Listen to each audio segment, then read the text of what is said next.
বিসমিল্লাহির রহমানির রহিম। জাবালে নূর চ্যানেলের পক্ষ থেকে স্বাগতম।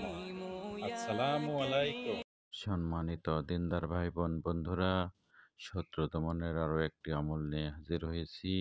এই আমলটি খুবই মারাত্মক ধরনের একটা আমল। এই আমলটি করলে আপনার শত্রু চিরতরে ধ্বংসপ্রাপ্ত হয়ে যাবে, চিরতরে দমন হয়ে যাবে, চিরতরে সে আপনার কাছে এসে ক্ষমা চাইবে। এটি খুবই গুরুত্বপূর্ণ, শক্তিশালী এবং মারাত্মক ধরনের একটি আমল। এই আমলটি আপনি যে কোনো দিন করতে পারেন, তবে শনিবার বা মঙ্গলবার বিকেলবেলা এই আমলটি আপনি যদি করেন তাহলে শত্রু খুব দ্রুতই ধ্বংসপ্রাপ্ত হবে। তবে একটা কথা বলে নেই, কখনোই অন্যায়ভাবে অসৎ উদ্দেশ্যে বা সামান্য ঝগড়া বিবাদে এই আমলটি করতে যাবেন না। এই আমলটি করবেন যখন শত্রুর অত্যাচারের মাত্রা দিন দিন অনেক বৃদ্ধি পাবে এবং তাকে যদি কোনোভাবে থামানো না যায়, সেক্ষেত্রে এই আমলটি করবেন। প্রথমে পাক পবিত্র অবস্থায় নামাজে বসবেন। বসার পর কয়েকবার দরুদ ইব্রাহিম পাঠ করবেন। নামাজের সময় যে দরুদ পাঠ করা হয় সেই দরুদ ইব্রাহিম ৫ বার, ৭ বার, ৯ বার, ১১ বার যতবার সম্ভব আপনি পাঠ করবেন এবং এরপর শত্রু দমনের উদ্দেশ্যে আপনি নকশাটি সাদা কাগজে যে কোনো কালারের কালি দিয়ে লিখতে পারেন। নিচে অবশ্যই শত্রুর নাম, শত্রুর পিতার নাম লিখবেন।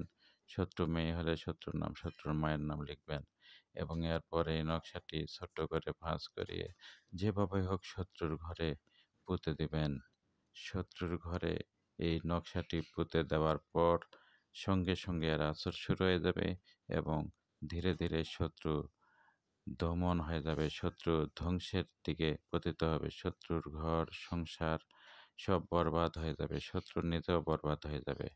সে মাথা উঁচু করে সমাজের মধ্যে দাঁড়াতে পারবে না। সে সমাজের মধ্যে উঁচু কণ্ঠে কথা বলতে পারবে না। আপনার সাথে শত্রুতা চিরতরের জন্য ছেড়ে দিবে। সে আপনাকে দেখে ভয় পাবে এবং আপনারকে প্রভুর মতো সম্মান করবে।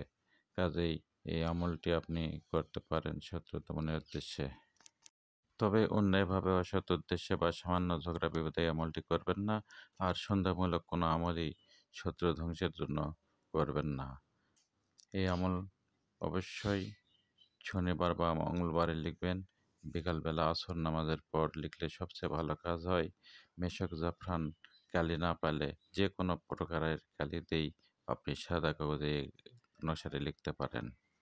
নকশাটি লিখার পর আবার কয়েকবার দরুদ ইব্রাহিম পাঠ করবেন এবং আল্লাহ তাআলার কাছে শত্রু দমনের জন্য, শত্রু ধ্বংসের জন্য আপনি দোয়া করবেন, মোনাজাত করবেন এবং এই নকশাটি শত্রু ঘরে যেভাবে পুঁতে দেবেন, ইনশাল্লাহ এতে কাজ হয়ে যাবে।